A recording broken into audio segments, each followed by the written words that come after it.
Hi, everybody. My name is Charlie Birns, and this is Be With. Today's conversation is with Joel Bruce Wallach, who for over 30 years has been offering healing energy work consultations to clients to help them discover step-by-step customizable approaches and techniques for working with their own energy for what he calls integrated transformation. What he's really doing is helping people work with their own energy so they have more understanding of their energy so they can live happier or more expanded, more cosmic lives. And he offers in this conversation many exercises that you can try right as you listen and see how it works for you, see if you notice any difference. And I thought it was a beautiful, fascinating, surprising conversation. I hope you enjoy it. Without further ado, here's Joel Bruce Wallach. It is a pleasure to speak with you. I'm so glad we made this happen. Thank you for being with me. Honored to be here, Charlie. And delighted to meet everybody, so to speak, who is listening in. So you do so much interesting work, and you have a pretty diverse background from what I understand, and you work with energy and with a lot of different elements. I don't want to try to introduce you incorrectly. Maybe you can share a little bit about how you talk about your work and your experience, your background. Charlie, I would say that yes, indeed, as you said, I work with energy. That includes creating healing artwork. It includes the Powerforms subtle energy tools, which are interactive tools you can hold, and the copper circuits bring you into harmony. And most of the time, I'm working with clients, and I'm giving them strategies that are customized so they can tune into their own situation, whatever it is, and create the healing and the balance and the integration, body, mind, spirit that they need. What I'm hoping to do today is to share some inner technologies, some techniques of awareness so that we can do self-balance, self-healing, integrate body, mind, spirit. And because, as we were speaking earlier, situation on the planet is what it is, and we as conscious beings can induce change and healing on behalf of everyone. So looking forward to that too. Oh, that's going to be great to be able to share practical techniques or teachings. Yeah. Great. So maybe before we get into that, can you share what you'd like to share about your background and how you came into this work to the extent that it feels relevant? Sure. It's relevant to mention, and I've only lately become aware of this. Whatever I think my path is, or my process, or my history, I think I incarnated knowing things. And so not wanting to get into that because it's not important even for me to know. I just arrived with certain things. The average person doesn't spend hours every day inventing sacred geometry tools. And it's not something I learned in school and didn't even do very well at geometry or anything like that. But it's something that is known. And having the intuitive sense over 30 years ago that there was energy, one could tune into it. I knew at the time that there were people that were working with Kundalini energy and healing energy. And I took some classes in it. But most of my path is going within and tuning into things and getting that sense of one's intention and another person's intention can co-create balance. So working in that intuitive way brings us up to right now. It's so interesting though, because that little snippet that you just shared with me is definitely not kind of culturally validated somehow. It's not enforced by our Western American culture. And I'm just curious. And that's why it's needed. Yeah, definitely. And how were you able to move through this life with this unique attention to energy and your own knowing in a culture that might not have been going in the same direction? What gave me a doorway into the world of helping people that you would be familiar with yourself is that I studied hypnotherapy. And I studied not NLP. It was taught by somebody else who called it unconscious restructuring. And he on his own had come up with some things that got me in the door. But within a few years of stepping through that door and helping people, I started to ask myself, why would I not use my own energetic awareness and my own insights now that I'm here, that I can help people? And so the hypnotherapy and all of that went very rapidly by the wayside, because I realized this is the real thing. Tuning into energy and the infinite part of a person is way more meaningful, at least to me, as compared to working with some technology that I learned in that particular schoolish way. And different domains, no? Because hypnotherapy is primarily tinkering with the mind. I'm sure the energy field is a part of that, but it is. Do you see those as different domains? It's one of those things where when you start to define it as separate, you're probably going wrong, because it's all one. So it's different vectors into how do we get to the self. So mind is relevant, emotions are relevant, spirit is relevant. Energy is the catch-all, in which everything is energy. And so once you have that metaphor that you're working with, then you get to tune into the body and say, what are the energies of the body doing? What are the energies of the mind doing? The emotions, the soul, the soul's interaction with the universe. When you become more adept at seeing it all as energy and feeling it, it's almost like a sculptural experience where everything is this 3D set of waves that you can feel. And to be clear, anybody can do this. We're not talking about something that's so esoteric that it's outside of human experience. But just reminding ourselves, everything's energy, so I can sense what I need to sense, and I can be a force for good to bring into balance the self or an environment or even the planet. Yeah. And have you had teachers on this path of energy work, or has it been your own discoveries? In the early 80s, I was studying something called Free Soul, which does teach about energy and awareness. So I was studying that for a couple of years. And then, everything is a good start. Everything starts you to the next thing. And so the more I went within, I found, here's my way of doing it. And I just explored from there. The theme or the catchphrase of this particular project, this channel, is towards the exploration of inner space. And that's one of the things that perhaps is being permitted in a different way as a result of this pandemic, or at least encouraged, or the possibility of deepening one's own introspection or journey within, something like that. And it's a great opportunity to speak with you, because clearly you've delved deep into yourself to discover these insights or these ways of working with energy.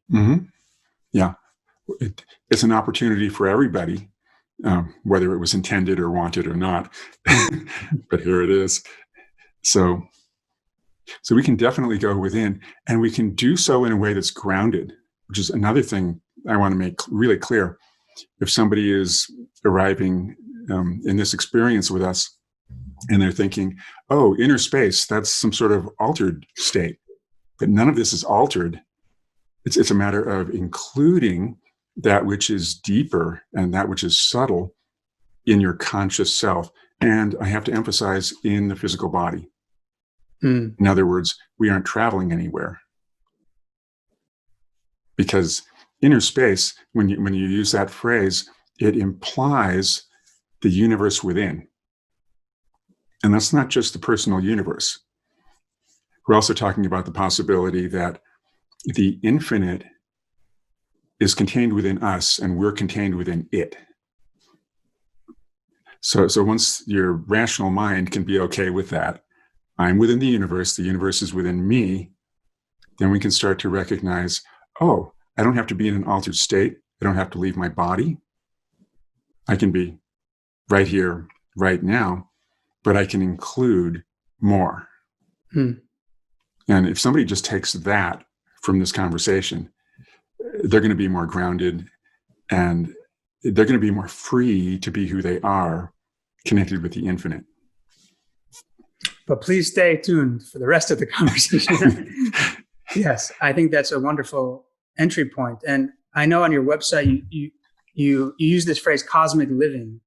Mm-hmm. And what's interesting is that I have interviewed and studied with a mathematical cosmologist named Brian Swim, and he talks extensively about being a cosmological being.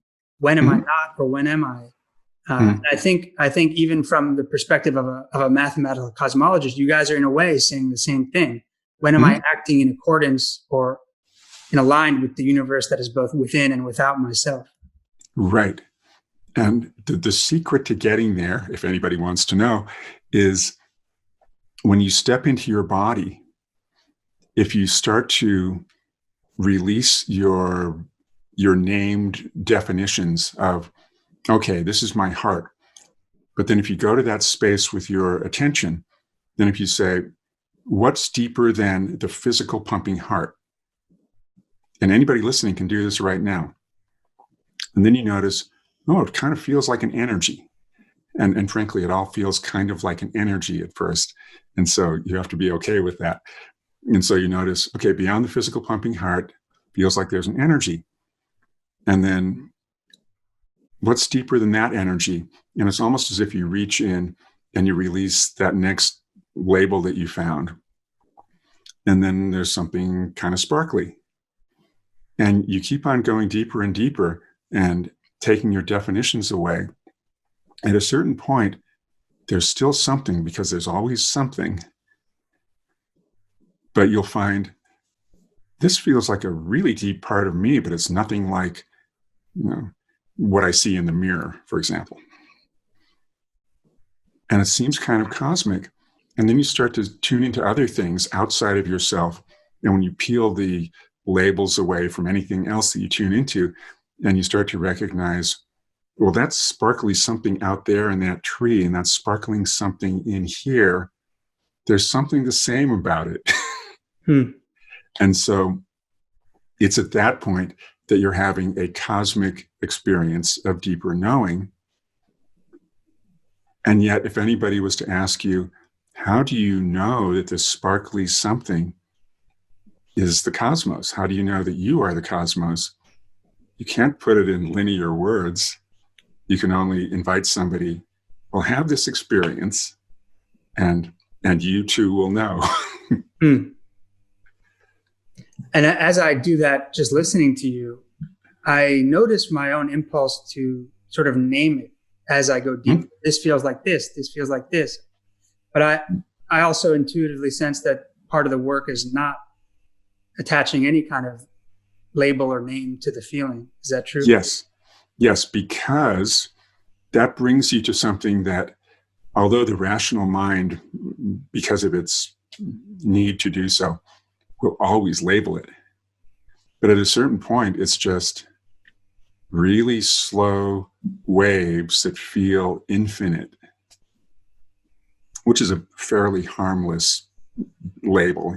I wouldn't worry about it.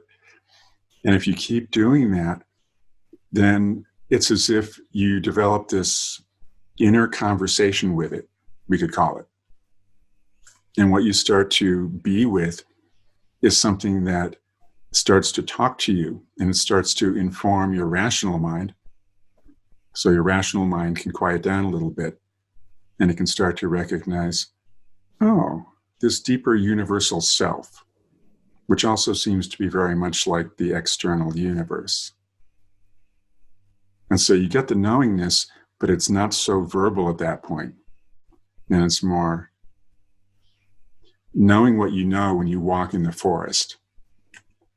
It's not as if you could say, I learned this today.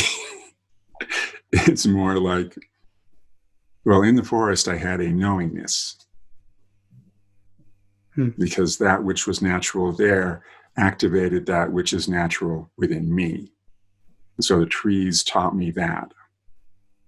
Not that you can put it in words, but you can be the wisdom or be the feeling. There's a certain kind of resonance. Mm. Yeah. Mm. And you mentioned you kind of came into this incarnation with a certain knowing. And you also mentioned your path of discovering and developing this work has been turning within. And so in those instances, when you're accessing that knowing within you, is this the kind of process, or is this the kind of space that you would go into, or something like that? Yes, including the conscious mind, the rational mind. So I can talk with the deeper energy. And when I'm developing the Powerforms sacred geometry tools, I'm listening to the shapes. So I'm tuning them. It's like building a symphony. It's not random. Everything is based on this melody leads to this melody, leads to this melody. And this shape aligned with this shape, aligned with this shape, sounds like this and feels like this. So I'll adjust this and adjust this and adjust this, and suddenly it's all in harmony. So that's one way of doing that gives a hint about what happens when you're present with energy and you're using the rational mind and the creative mind, but something deeper, because there's got to be more than just, people say right brain, creative, left brain, rational. But there's more than creativity, because it has to be based on something. And when they are merged together, and when you're familiar with tapping into a deeper level, a universal level, beyond creativity and beyond rationality would be knowingness or truth or beauty or something like that. Something that just transcends how you got there, whether rationally or creatively. Do you link intuition with that field, with that space? It's definitely part of it. Yeah. Yeah. You are intuiting, but you're also, in that intuiting, you're tuning into something that is felt and known at a deep level. And anybody can do this when they go within and start releasing what they think they're feeling or think they're understanding. And they get to a pre-verbal or post-verbal way of being with the energies, and not just grooving with them, but listening to them and being taught by the deeper self. Well, I definitely want to get into some of these techniques, but one thing I wanted to touch on before we did is really interesting evolution in your own work, from doing healing work to providing clients with the tools and techniques to do their own work on themselves. And that seems like a really fascinating shift. And I want to mention that I've done 2 sessions with you in this newer context, and I found the work to be very powerful and also self-empowering. I'm not handing over my consciousness, my power to someone else. I'm using techniques for myself, and I really like that. So can you share a little bit about just that evolution in your work? It was quick. I was ill in late 2011 with appendicitis. And as I lay in the hospital, I had this really strong sense something has to change. And you, meaning I, am doing too much for people that they could do for themselves. And so I made a shift very quickly, where the session was not about me somehow orchestrating somebody's aura with my my fingertips in their energy field. It was naming what I was doing so that people could have the wisdom and do it. And if I hadn't had that problem, I probably would be working differently today. Because working with auras is fun as well as profound. And so saying no to the fun so that I could have a different kind of fun, which is, how do I put this in words? And how do I name the customized techniques needed by this person at this time? So is there a way to find words for what you're doing for someone who has never heard of energy work, auras, or anything like that? What exactly does it mean to help someone deal with their energy field? Well, starting with the way most energy healers and I would work, the person has an energy field which can be detected. You can detect it with your own visual inner perception or with the sensitivity of your hands. And what you're sensing is, here's a block, there's a block. Okay, this chakra is blocked, this gland is sluggish. And then if you want to go deeper than simply cleaning it on that level, you would tune into it. It's almost like having a dialogue with it. And for those that are visual, it's like looking at something on your computer and opening up a window. You know how you can do that with visual programs. And then you can look at that and magnify it. So somebody has heaviness, let's say. And so you notice their heart seems heavy. And you ask the heart, what happened to you? And then you look at it on the timeline. Oh, when I was 2, my parents broke up or whatever happened. And so you can actually do balancing through time, assuming, of course, that time is a real thing, but like whatever it is. So you're looking at the timeline, and then you're working with the heart at the age of 2. Or it says, before I stepped into this body, I had trepidation about incarnating. And so then in that case, you're working on the energy field or the soul, and you're helping it get over its concern about stepping into the body at birth and expressing itself as a multidimensional being in an incarnation. So that would be energy balancing. But what do you do if you're not working directly with the energy? And that's where you determine, okay, the heart at the age of 2 needed to hear whatever it needed to hear. And that can be shared. And the heart needed to know that it could step into the body and that it would feel safe. And so you can actually create an affirmation that will be related, which is very different than getting an affirmation out of a book. Because at that point, you're repeating something like, I am happy, when you don't feel that way, and it's kind of contradictory. But the thing you needed to hear when you were 2, if the person can say that to him or herself, to their heart, to their 2-year-old self, then things can start to change.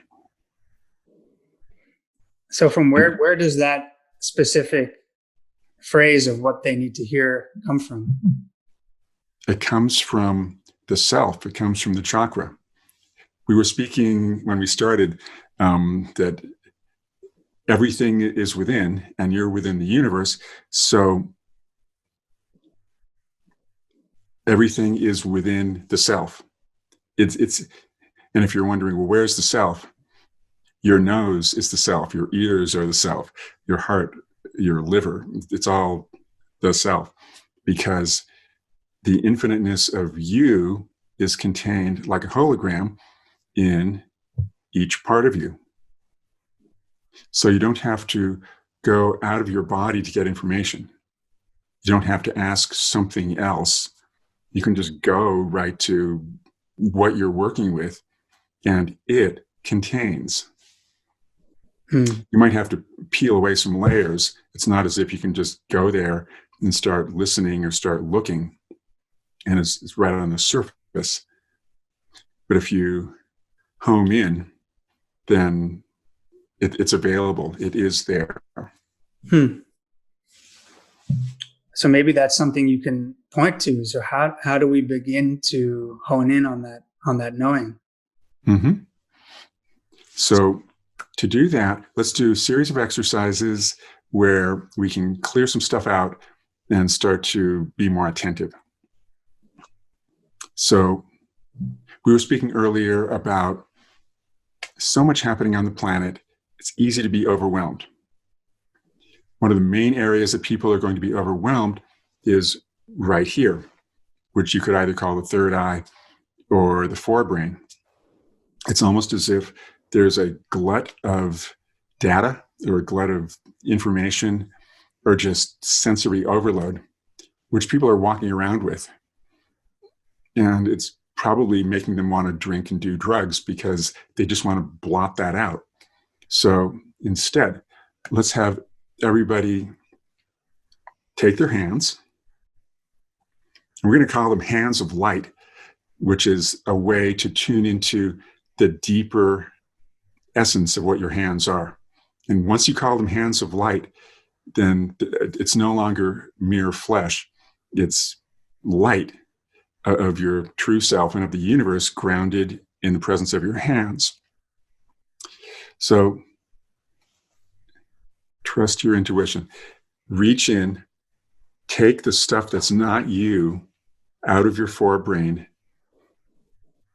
and out of your third eye.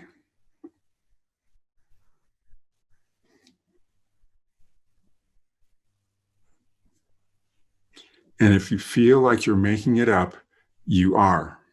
You are making this up, but that's okay, because that's the technique of really accessing these subtle experiences. And if you want to be precise about it, the news,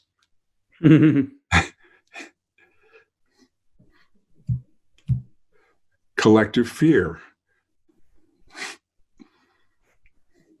that's heavy stuff.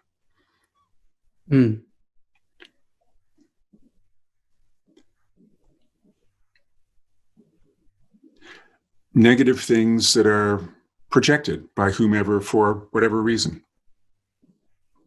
We don't need to carry it.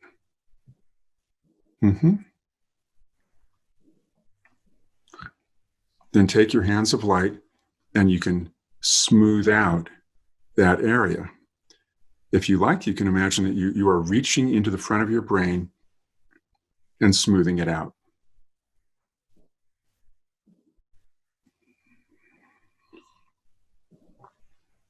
Now, just imagine, pretend or trust imagination. In the center here, there is a spark of light. You could call it the center of your third eye. Reach into the spark, expand it a little bit, and then contract it a little bit, and do the expansion contraction a little bit. Expanding, contracting, and that's building the muscle, so to speak.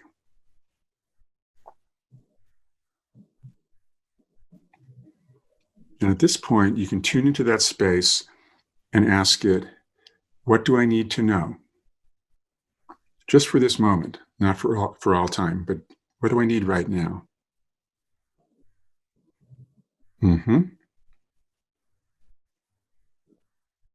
And it might be words, might be a picture, might be a knowingness, might be a feeling, might be a combination.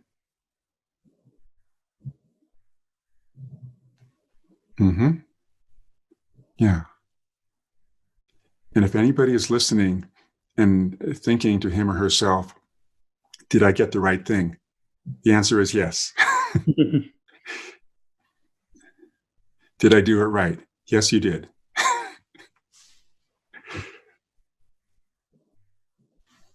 Yeah.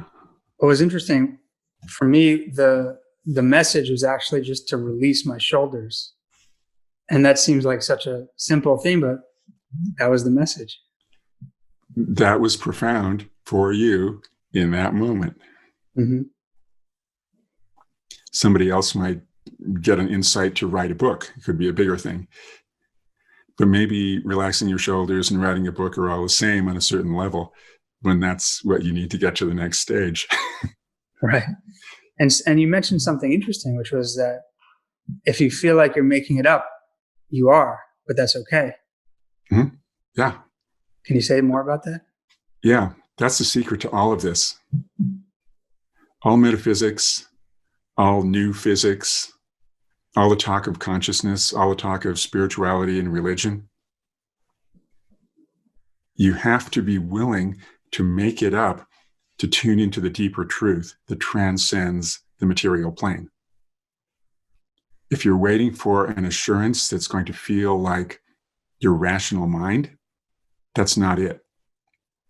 So the secret to getting in the door of tuning in more deeply is pretending. But you're using the word pretending to make your rational mind happy. So it will say, there, run along and play. And then it lets you tune into something that's profoundly meaningful because it's a deeper essential truth that exists within you. And you got there by pretending. And once you're there, and once you have familiarity with it, in a sense, you're free. You're free of thinking, oh, I wonder how to do this, or I wonder if it's real. So in that sense, pretending is a way to trick the rational mind. But would you all, okay, beyond that, is there such a thing as something actually being pretend or actually being real? Or is that not an interesting question to ask? Well, it's fascinating because it just lets us define terms more effectively. So pretend in the context of, let's say, creativity. I can pretend that a character exists and I can write a book about that character. But in this context, pretend permits you to use your inner vision and your inner feeling and your inner clairsentience where you just know things. So it's a technique to see beyond the limitations of the material plane, but we're doing it within the material plane. We're not leaving the body. We're not going anywhere. And the great thing from a health point of view, when you bring these subtle experiences into your body and you stay resolutely in your body, it brings the balance of the universal vibration into resonance with the cells of your body. So it becomes food for the body. Not to replace material food, but Disclaimer. Kind of like a supplement. So are there any other exercises that, or at least conceptual tools that might be interesting to share? Yeah, let's just tune into everybody who's listening. And I hear the word I can't, which kind of a negative affirmation there. So when I ask them, what can't you do? This is partially a function of the lockdown that's worldwide. It's almost as if I would think about this possibility.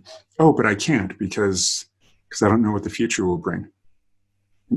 But we never know what the future will bring, and that's why we need to move forward.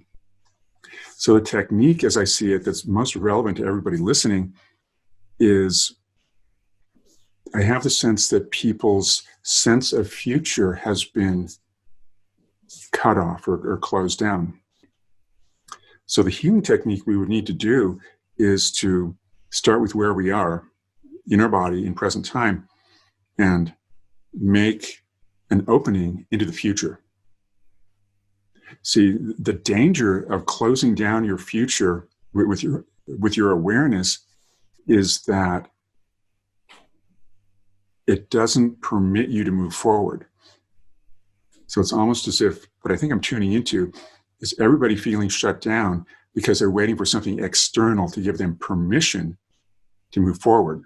Mm. So if we don't seize the reins of this situation, it'll keep on slowing down. And for those people who are wondering, but are we not affected by all these things? We're affected as far as it goes. But we're free to open up the energy into our future, which, as you become familiar with doing things with intention, it seems to open up new possibilities that were not there before, the instant you do it. So to conceptualize time, we have to have some sense of a timeline. So we can get a sense of, okay, I'm standing on the timeline, and there's a road leading out in front of me that is the future. And so if you, with your hands of light, reach into that future, it might seem murky, but reach right out into the future of you, or even the future of humanity, and open a space. And if it keeps on feeling murky, those are the layers to work through. And you might even feel pressure. When I sense how people might be feeling it, it's almost as if their timeline isn't an open road. It's more like a cramped little trail with brambles. So clear that out of the way. Reach as far as you want into the future. Clear the way. And put anything there that represents health or happiness. You could see happy people. You could see happy yourself. You could see people being free. You could see them being unencumbered. You could see them healthy.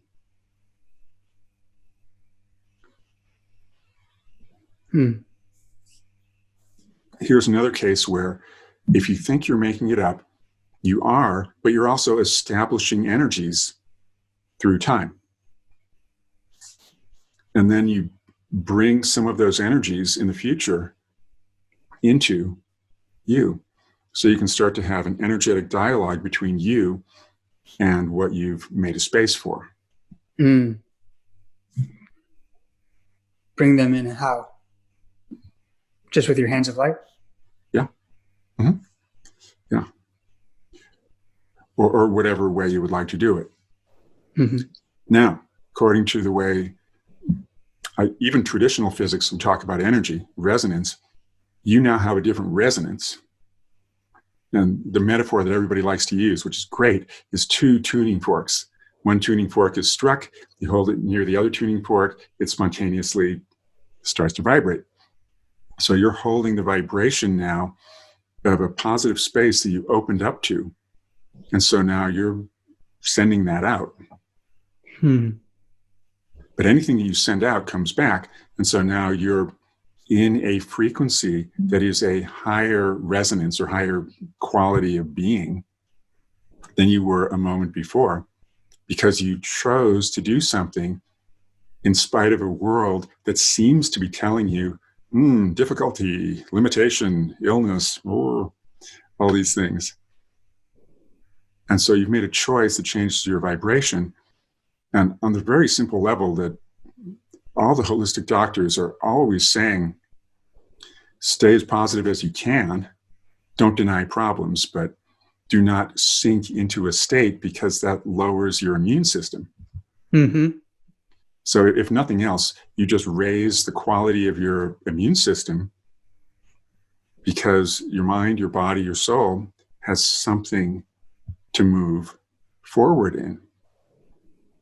And the first time you do it, you might say, oh, that was great, but, and then you'll say, this problem out there and this problem out there. But if you keep doing it, it's opening up a space where better things can happen. It's improving your immune system. And if you want to think of it this way, you're doing a good turn for everybody. You just changed how one person out of 7-some billion is interacting with the future. That holds a space that helps everybody not be quite so stuck. It's kind of like your civic duty. Hmm. You did something for your country and for the planet. Yeah, I've heard of certain indigenous peoples in Central America and shamans whose sole mission, as they see it, is to sort of go meditate and hold space for our planet, perhaps in a similar way. Yeah. So this is with a bit more of a Western civilization spin on it, sort of like, what can I do for me? But even then, it's poking a hole in this heaviness.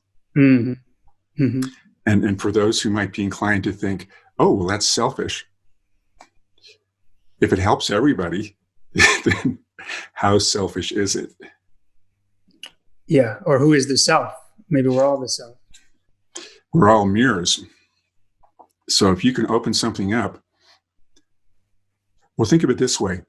If you didn't do that and you stayed stuck, did that help anybody?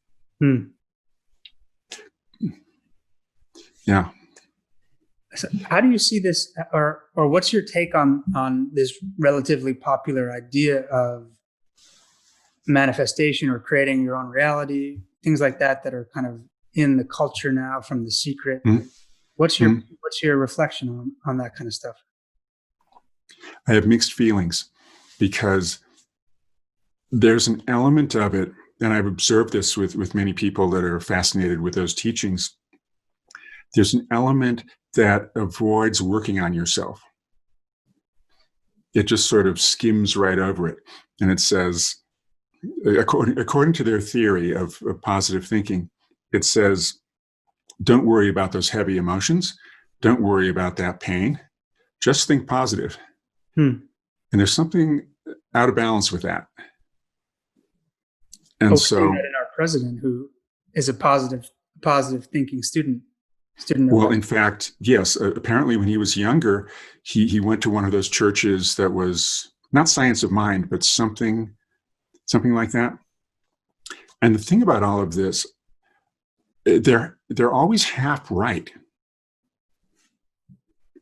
because the principle that we were just exploring with opening up a future space, that exemplifies that.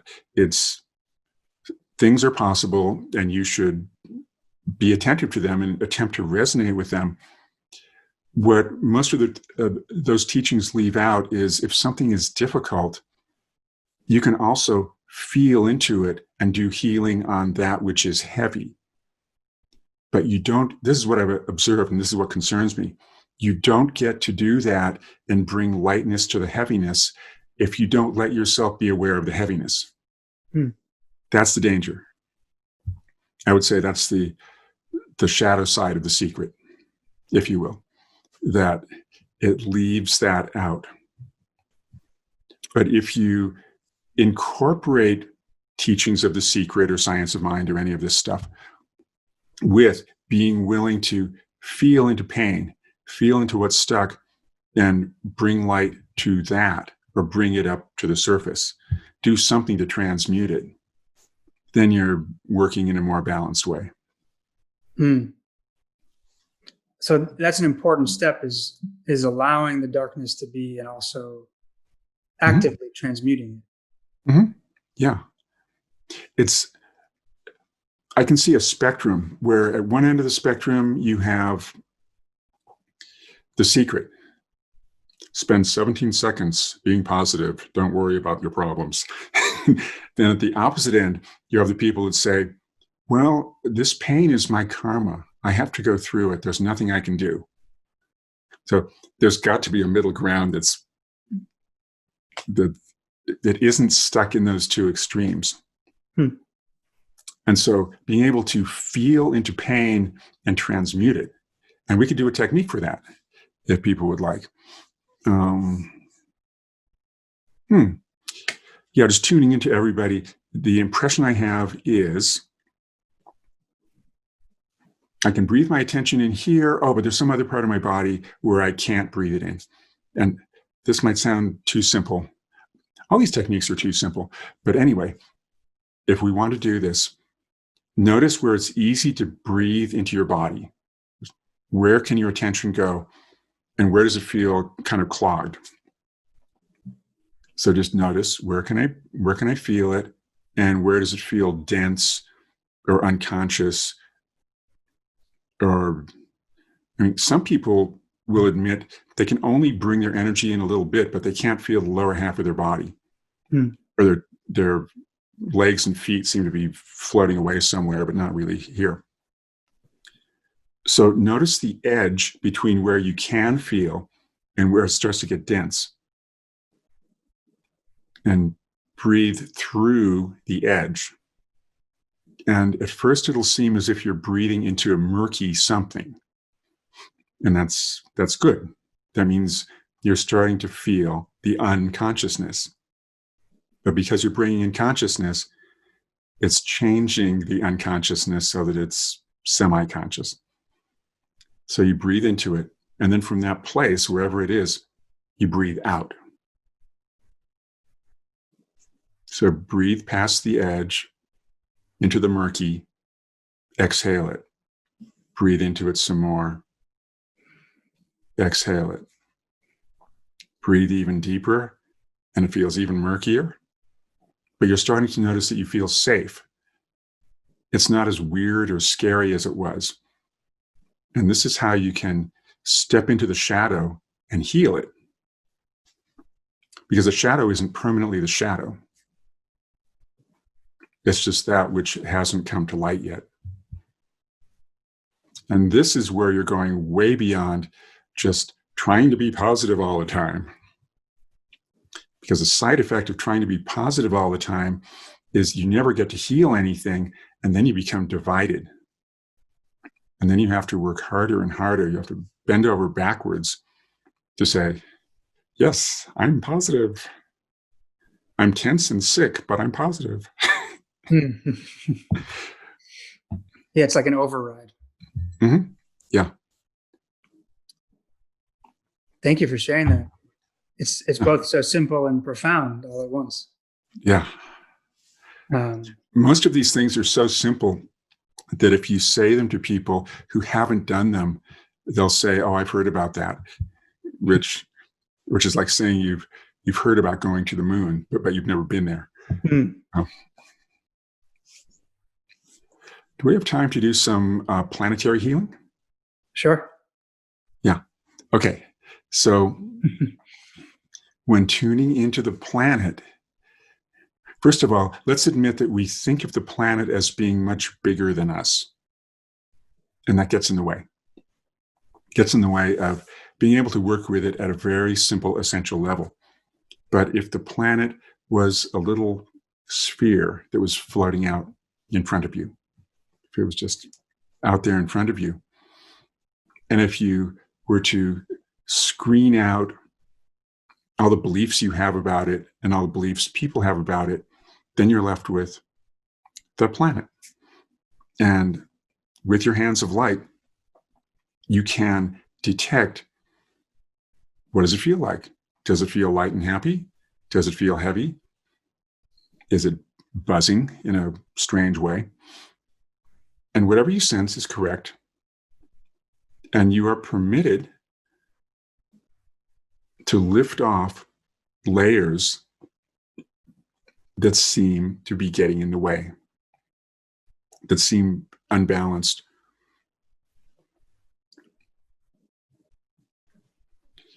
And if you think it's a weird thing to do, it is. And if you think you're making it up, you are. And if as you do this, you're starting to feel lighter, that's because something is getting lighter. But if as you do this, you're starting to feel heavier, you're probably not making it abstract enough that it's simple. You're probably tuning too much into the minutia of everything. Yeah.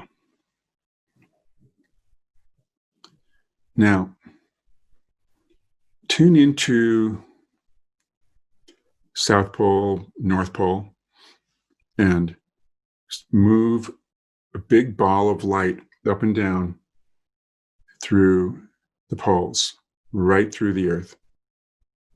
And have any positive intention that you would like. Mm-hmm. And if you find yourself thinking of particular problems, screen that out so you can just work on this basic energetic level. We're not avoiding problems. We're working at a frequency where we're bringing the essential planet into balance. And we're just temporarily putting the problems aside so we can create the basic energetic structure of the planet in which there's less need for such problems. Mm-hmm. Yeah. Then just notice how you feel and just do a little bit of smoothing for yourself. Mm-hmm. Mm-hmm. Mm-hmm.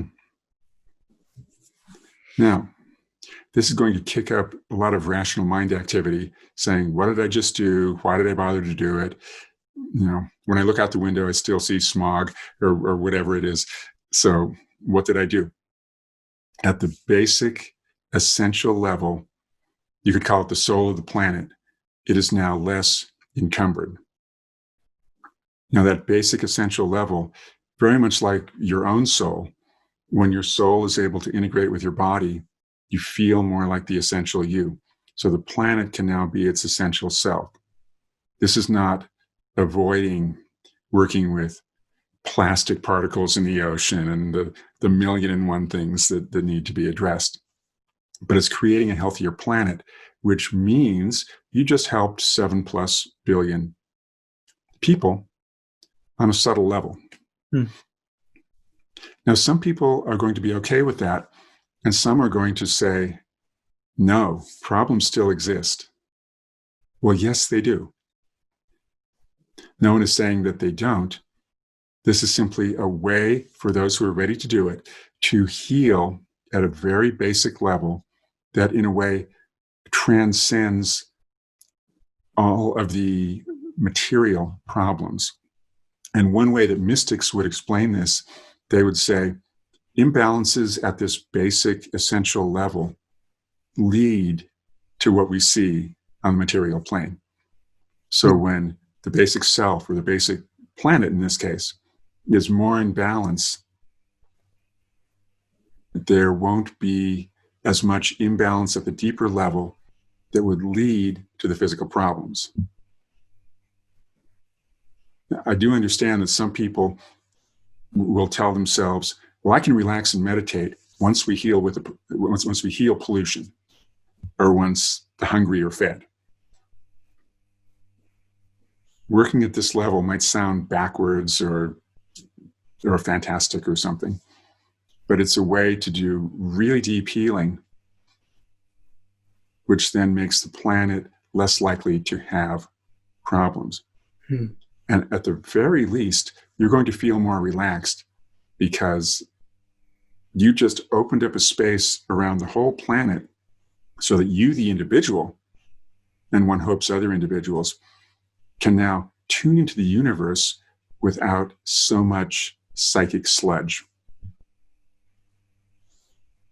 Working at the implicate level, or the implicate order. Yeah, the implicate order. It's super holographic, everything you're saying. Yeah. Yeah. Doing exercises like this gives you an intuitive, felt sense of the implicate order. Because until you do an exercise like this, you could read all the books about the new physics, and you could theoretically know, oh yes, everything is within everything else. But until you felt it and embodied it, it's just your head being clever. But when you feel it, you're being the wisdom. And then you start to listen to the universe more easily. And the universe can teach you in the way that it teaches through your knowingness within your body. And then when you read the books about the new physics and the implicate order, you'll totally know what they're talking about. But you'll know because you know. Right. It's not that useful if you just know it in the abstract. A lot of people think, a lot of people collect books because they know that the next book is going to be the key. But when you know it, you can read the books or not, but you know it at the level where it can really be known. I imagine that your experience, Joel, of reality is slightly different than the average normal person. Not that you're not normal, just the regular person who hasn't tapped into these things yet. Right. Is that fair to say, or am I wrong? I think that's reasonable because it's a broader range of frequency perceptions. It doesn't exclude anything, but it includes more. And it comes down to these basic things. To give a grounded example, if you've had the experience of shifting from food that you eat that has pesticides to organic food, it gives you a deeper range about what food is. And it's no longer only about taste. It's still about taste, and it's still about texture and all the things associated with it, but now it's energy. And so now you're looking at an experience, and where the average person would say, that looks like a good restaurant. And the person who knows that they don't serve organic food and that they have some funny additives and that they aren't using a kind of fat that your body can process, that person, and I'm sure many of the people listening to this have had this experience, you know what's going to happen. And so it informs you in a way that, yes, you do look at the world differently, because instead of a restaurant being just a restaurant, it's an opportunity to lower your consciousness or raise your consciousness. And so if you apply that to many different things, then you start to make choices. For example, in our house, we do not have Wi-Fi because we feel it. And so we figured out how to get all of our computers and devices plugged into Ethernet cables, plugged into a modem that has no Wi-Fi, because we're informed in this way. So these are just grounded examples of what is it like to be more aware. And I must say your internet connection is better than mine. It's a double win. But what is available to a person who goes down this path? I mean, having a more of a visual experience, having a more sensory experience, seeing auras or hearing thing. What's available? I would say what's available, if I was to give it a foundation, it's not simply a matter of seeing more, because that can space you out. And it's not simply a matter of feeling more, because then you can be one of those people that can't do anything because, I feel that person's energy, and so it could be bothersome. So the foundation is stay in your body. If possible, do not feed your body toxic stuff. If possible, get as far away from Wi-Fi and everything like that as possible. And when you're tuning into something, make sure you stay in your core so that you have your body's wisdom, and so that when you tune into how am I going to assess this information that I'm sensing, you have your common sense and you have your higher self within. What happens to people that become interested in energy is that they start to become diffused and they leave their body. And so they become a case. They become one of those spacey people that is having a lot of sensory data that they're receiving, but they're not much good for anything. So stay in your body, stay in your core, When you're considering something, if you're sensing it, consider not bringing it in, but putting it out in front of you. That's why when we were doing the earth healing, out in front of you, you don't want to step into it, because then you're getting a lot of sensory data that can really overwhelm your circuits. Mm. The exercise we did of releasing the collective mind from our mind, that's an example of how can you responsibly tune into things. Because if you aren't cleaning yourself up, then you're going to pick up stuff from the collective, from people, from all these astral dimensions, and you'll be walking around with a lot of sludge, and whatever good you thought you were doing by opening up to it, is just bringing you down, in a sense, or making you overwhelmed, or giving you spiritual indigestion.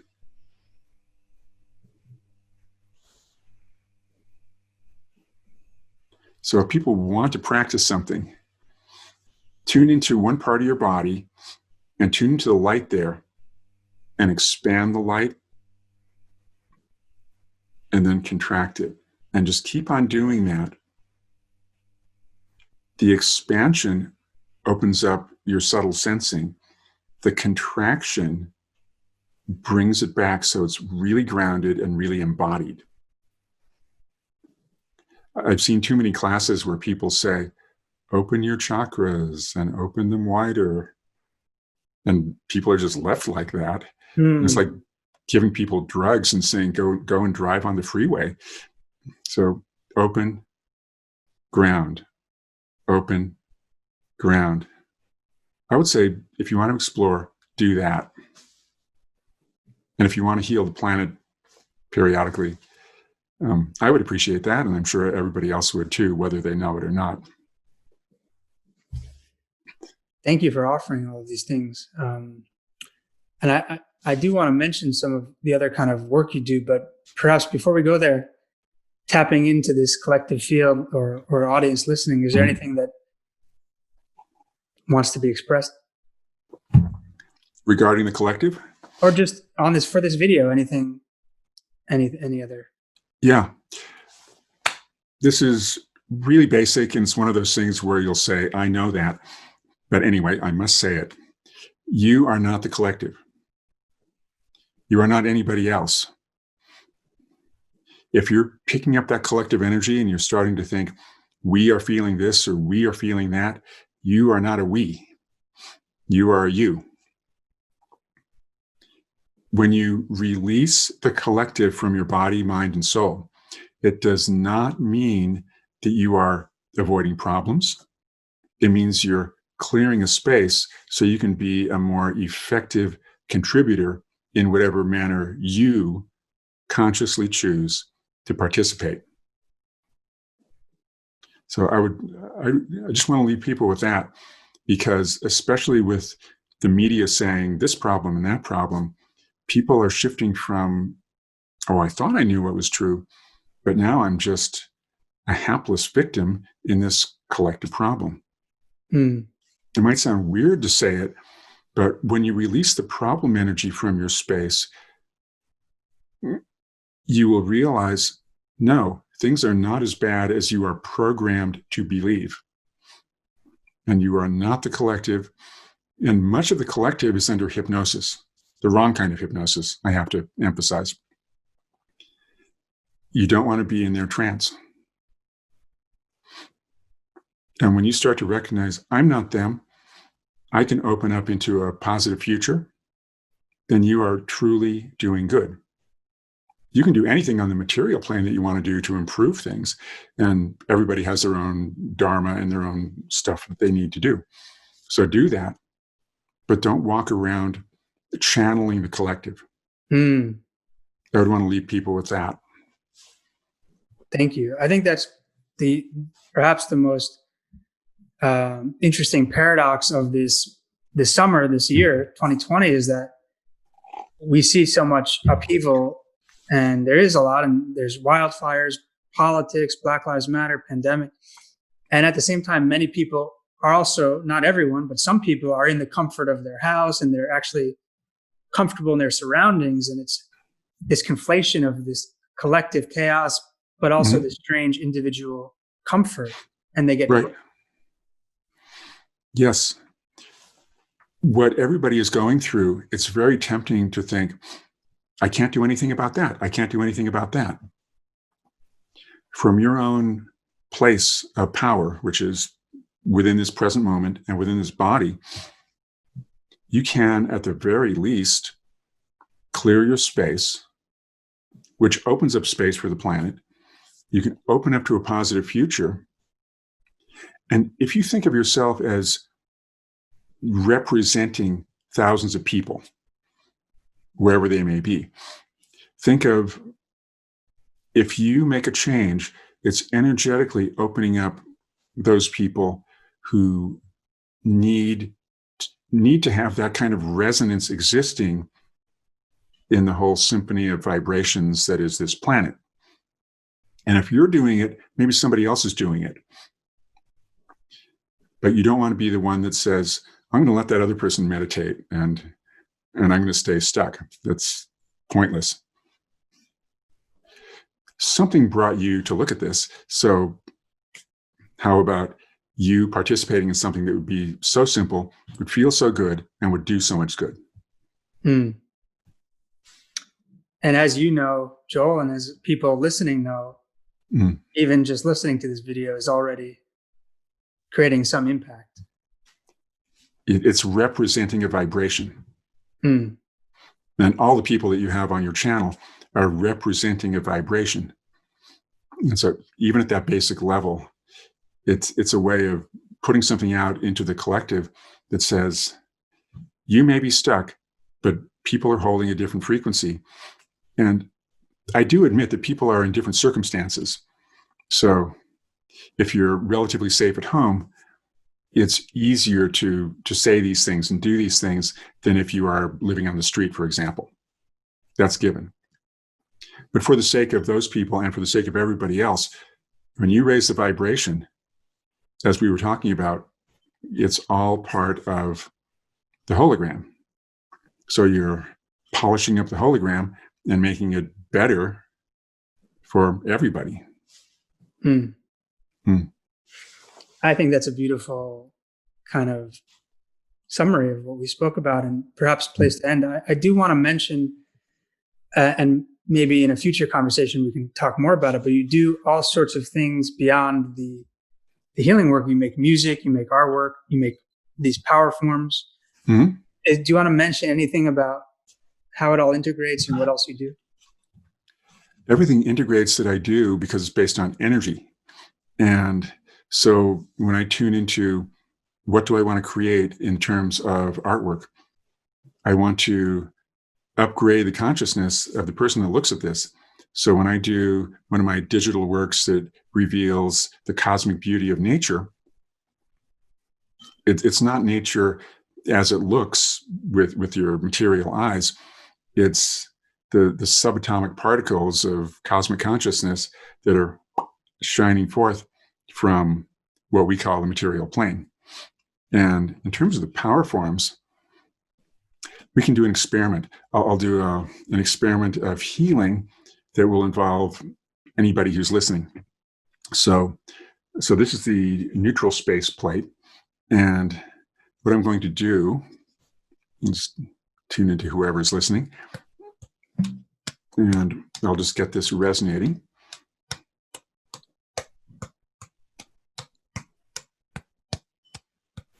And create more of a space where people can access their cosmic consciousness. And by the way, these are available, Powerforms Subtle Energy Tools, on Amazon, if you're interested in working with them yourself. So we will just experiment and see what, if anything, happens when I introduce this. And the reason I'm doing this is because these are tools that help you feel energy. and they help balance your energy. I would rather do this, a felt experience, than talk about them.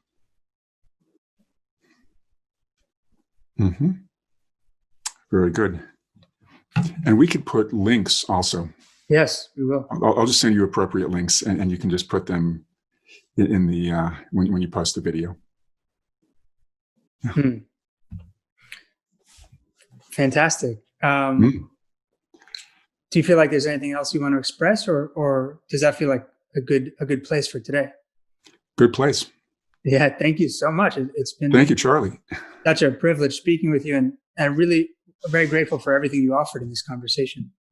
Well, honored to be given the opportunity, and congratulations on your channel, because the breadth and depth that you have is pretty awesome.